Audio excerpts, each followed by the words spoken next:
취업이 힘들어서 4학년 때도 막 전과를 하고 이러시더라고요. 사망에서 바늘 찾기 비슷한 것 같아요.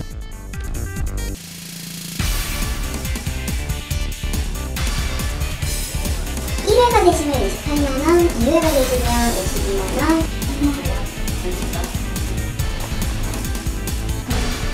그 과정을 듣고 나서 그냥 바로 컨설팅으로 투입이 돼요. 그렇다면 학생들한테 과연 줄 수 있는 정보가 뭐가 있을까?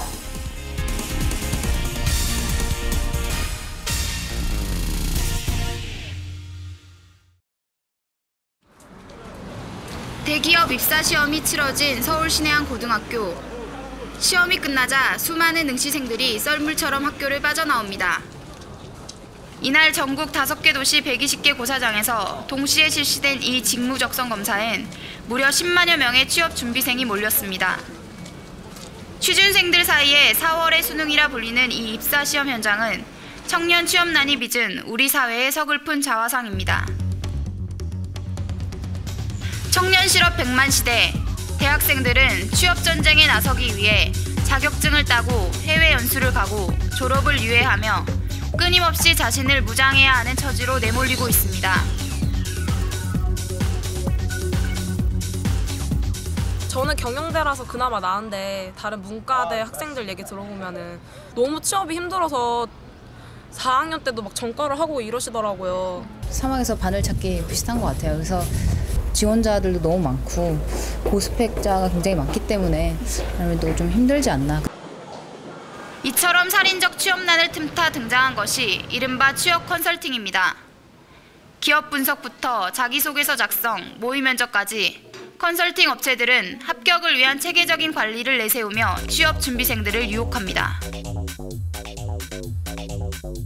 실제 취업난이 가중되면서 컨설팅 업체 수도 덩달아 크게 늘어나고 있습니다.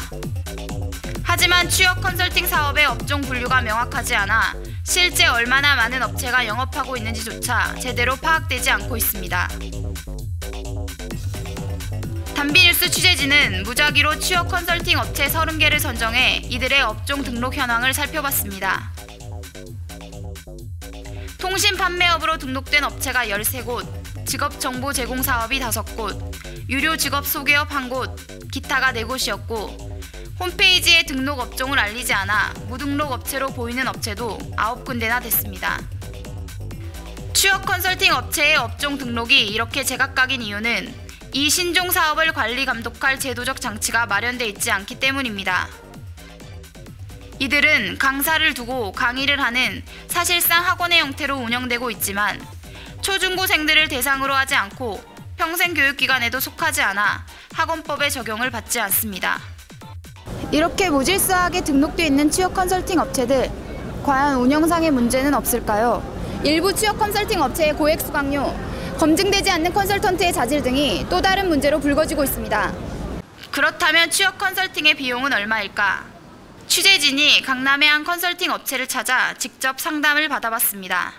2시간씩 2번, 총 4시간 진행으로 저희가 맞춰드리고 있어요. 그렇게 됐을 경우에 가격은 52만 원이고요. 1회가 되시면 28만원, 2회가 되시면 52만원, 3회가 되면 76만원, 4회가 되면 99만 원이에요. 한 번에 몇 시간이에요? 한 번에 2시간씩 저희가 기부를 해요. 약간 고가지 아닌가요? 학력적인 부분에서나 경력적인 부분에서 다른 업체 컨설턴트 분들보다는 더 전문적이고 횟수도 훨씬 더 많으시고 이제 언론에 노출된 부분들도 있기 때문에 좀 고가인 부분들도 있고요. 대학 4년 내내 막대한 학비에 시달린 취업 준비생에겐 감당하기 힘든 고액이 아닐 수 없습니다. 과연 수강료에 대한 규제는 있을까? 직업상담인 같은 경우에는 이제 성인대상 학원이어서 성인대상 학원은 크게 제재는 안 받아요.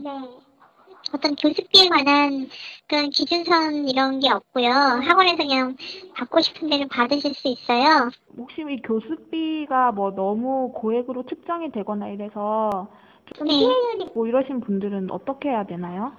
그런 거는 지금 제재를 못해요. 평생직업학원은 교습비 제재를 안 하거든요. 그럼 지금 이거는 아예 법 자체가 안 되어 있는 건가요? 네, 그렇죠.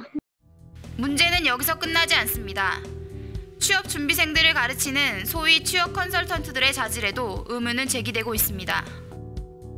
취재팀은 한 현직 컨설턴트를 만나 컨설팅 업계의 실태를 물었습니다.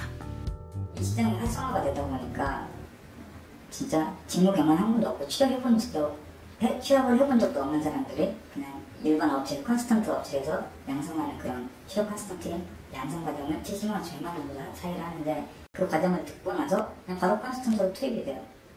그렇다면 학생들한테 과연 줄 수 있는 정보가 뭐가 있을까? 심지어는 없는 이력을 거짓으로 꾸며 경력으로 내세우는 경우도 있다고 합니다. 한 온라인 컨설팅 업체에서 자기소개서 첨삭일을 했던 박모 씨도 비슷한 경험을 털어놨습니다. 이력서 컨설팅 회사에서 이사로 있었다 이렇게 써놨는데 그게 제 경력이랑은 전혀 무관한 말 그대로 꾸며서 써서 올렸던 거예요. 취업 컨설팅 업체가 내세우는 강사들의 경력에 상당 부분 거품이 끼어 있거나 거짓 이력이 포함되는 경우도 있다는 것입니다. 하지만 수강생들이 컨설팅 업체의 공신력이나 강사들의 자질을 확인할 방법이 현재로선 없습니다. 사전적으로 규제하는 내용은 없고요. 강사진이나 커리큘럼이나 그 내용에 대해서 그게 이제 가장 강구하고 의심이 되시면 신고를 통해서 조사 결과로 확인하는 방법밖에 없습니다. 청년 실업은 이제 우리 사회가 당면한 가장 심각한 문제 중 하나가 됐습니다. 이런 가운데 취업 컨설팅은 어느덧 취업 준비의 필수 코스처럼 여겨지고 있습니다. 하지만 현직 컨설턴트조차 무턱대고 컨설팅에 의존하기보다는 본인 스스로 기본을 다지는 게 더 중요하다고 조언합니다. 본인 스스로 해야 돼요. 솔직히 제가 생각하는 건 그래요. 저도 취업 컨설턴트하고 강의도 하지만 중요한 거는 자기가 해야 돼요. 자기가. 학생 스스로 할 수 있으면 취업이라는 게 정답이 없기 때문에 자기가 열심히 뛰어다니고 자기가 정보를 잘 구하고 자기 나름대로의 스펙을 만들 수 있으면 제가 봤을 때는 굳이 어떤 뭐 기업체의 도움이라든지 컨설턴트 도움이라든지 필요 없어요. 할 수 있어요. 물론 취업 컨설팅이 다 무익하거나 나쁘다고 볼 수만은 없습니다. 취업 준비 과정에서 절실하게 도움이 필요한 경우도 적지 않을 것입니다. 하지만 현재 취업 컨설팅 사업에 대해 아무런 규제 장치도 없는 상황에서 취업 준비생들은 항상 이중의 피해를 볼 가능성에 노출돼 있습니다. 취업 컨설팅 사업에 대한 법적, 제도적 관리 감독 체계 마련이 시급한 이유입니다. 단비뉴스 김혜영입니다.